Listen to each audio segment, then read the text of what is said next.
A new study from the journal Child Abuse and Neglect is causing some controversy about what constitutes emotional abuse. Hi, I'm Dr. Robin Koslowitz, YouTube's post-traumatic parenting expert. In these videos, we talk about how to give our kids the healthy childhood we never had, how to repair attachment with our children, even if we never experienced it, and if recent events in your life or in the world have been leaving you depleted, we're going to talk about how to restore yourself so that you can be there for your kids. If this sounds like you, why don't you subscribe below? And you can also check us out on Instagram at Dr. Koslowitz Psychology. That's where the post-traumatic parenting community hangs out. We have a subscription and channels and a lot of ways to interact, to ask your questions. So if you have a specific question about today's interview and about today's video, then please feel free to DM me on Instagram and reach out. As always, YouTube is not psychotherapy. This does not replace hiring a qualified mental health professional who's licensed in your jurisdiction. This is meant to educate, perhaps entertain, but certainly not to treat.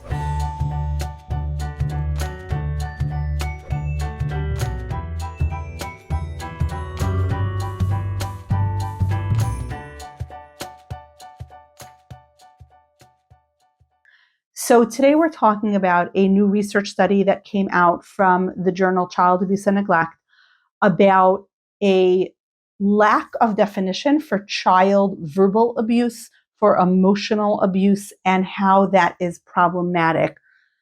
So I think the world has come a long way in terms of acknowledging that harsh punishment is punishment, that harsh discipline is more harsh than discipline, that physical abuse, beating, spanking, hitting, forcing a child to sit without a chair, to squat down for long periods of times, having a child sleep outdoors, those types of coercive control punishments are abusive.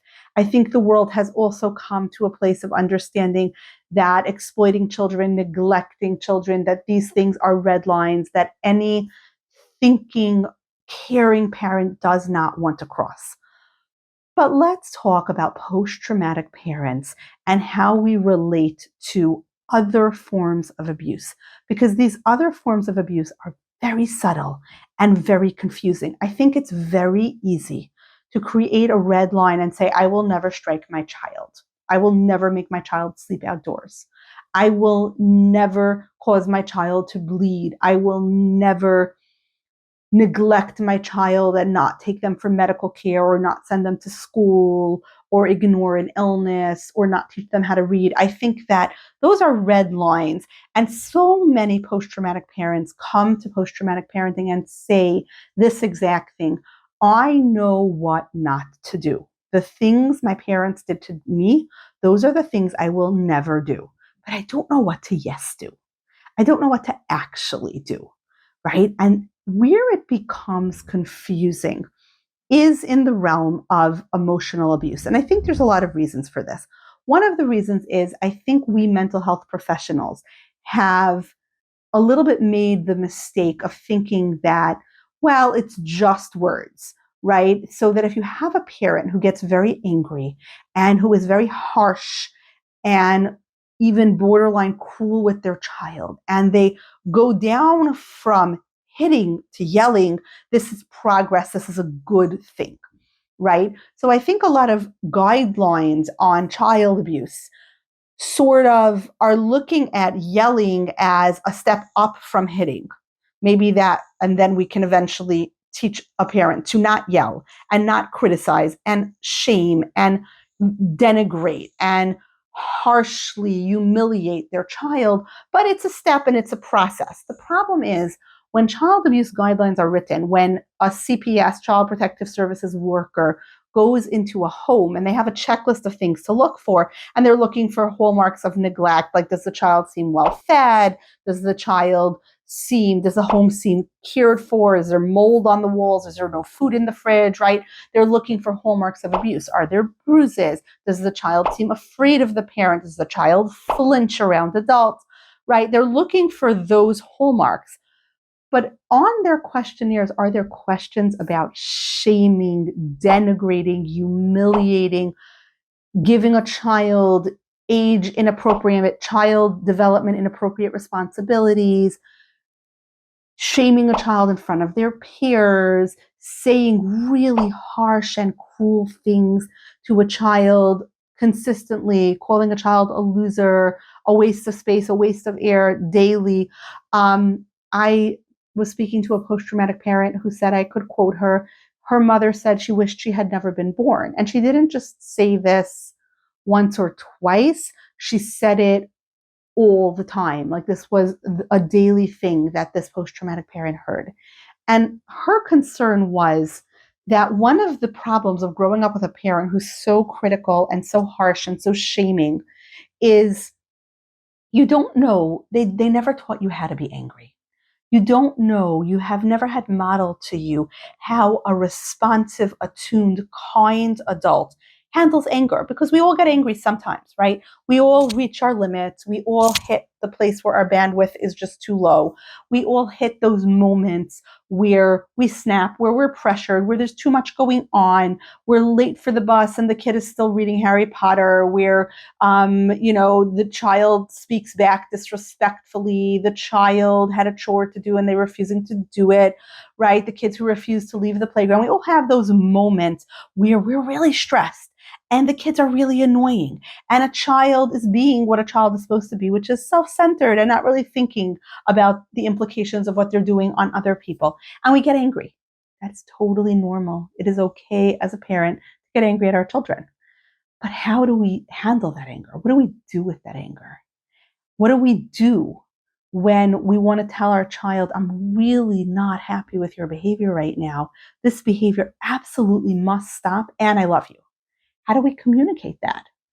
And for so many post-traumatic parents, this is really hard because their template for anger, the things that were said to them in their childhood, the things that were said to us in our childhood, are the things we would never say to our child. But what do we say to our child, right? So it's a hidden victim of child verbal abuse and this kind of extreme outsized criticism, right? This post-traumatic parent told me about a time that she didn't get a good enough mark on her test and her mother was disappointed. And her mother said, if only I could go back in time and never having given birth to you, right? This girl did not murder her sibling. She did not commit a mistake. She didn't get a good mark on her test. And this was the kind of harsh, disproportionate thing that her mother said to her, right? So now when she's annoyed at her child for not doing their homework, how is she going to speak, right? That template has not been installed in her brain. And now this mom views her anger, and I think a lot of us post-traumatic parents, myself included, view our anger as so dangerous because if I get angry at this child, what might I say to them? What are the red lines? What's abusive? What is me expressing my displeasure? So when that template is lacking in our brain, it's really scary. I am so happy that this research review came out. Now, remember, this is a research review. It's correlational research. It's not obviously experimental, thank goodness. They didn't take some parents and say, hey, criticize your kid and say, I wish you had never been born. And some parents and say, hey, spank your kids. And some parents hey, make your kids sleep outdoors in the snow and then compare the outcomes. That would be unethical on many, many, many levels. Instead, they're looking at correlational research. Much of it is people recalling their childhood using questionnaires like the Adverse Childhood Experiences questionnaire and correlating that to adult psychological dysfunction, like internalizing problems like depression, anxiety, or externalizing problems like anger management problems. And then they're making some connections as opposed to experimental research that does draw a more linear line of this led to this. It's true, correlational research is not the same, but I think it's super important for us to finally come up with a definition of what does constitute emotional abuse. And I think for a lot of us parents who do have those red lines around harsh punishment, maybe we haven't taken a hard enough look at ourselves when it comes to criticism, when it comes to those mean things that we sometimes want to say, when it comes to shaming a child. I certainly think that on social media, there's a trend to sometimes publicize a child's punishment. I recently saw a video of a young woman who was kicked off the bus for bullying, and her dad made her walk to school, and he was filming her while driving behind her in a car, filming her the whole way, talking about the bad choices she made. While the consequence of if you're off the bus, you're going to have to walk to school could be debated, filming her and then posting that on social media for potentially thousands, hundreds of thousands, millions of people to see, that's an added component of public shaming that gets to the realm of harsh. And that harshness, our anger sometimes tells us, be harsh. The kid needs to learn. The only way they're going to learn is if you reinforce the lesson with harshness. Pain's not how we learn.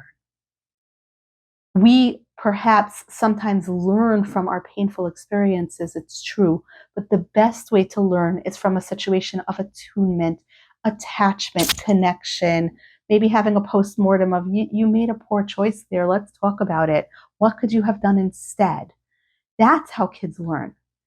Simply humiliating them, posting mocking videos of them on social media, saying things like, I wish you had never been born, yeah, that can be as harmful as some of the other red lines that we would never think of crossing.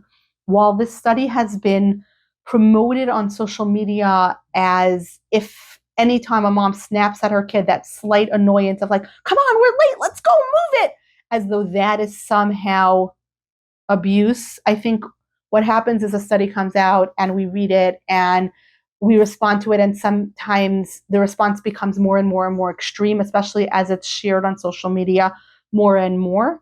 I want to make it very clear that to any parent who's really feeling self-doubt now because sometimes their voice gets loud, that's not what we mean by emotional abuse or verbal abuse. The occasional snapping at a child, although never beneficial, and we should always try to modulate our tone of voice.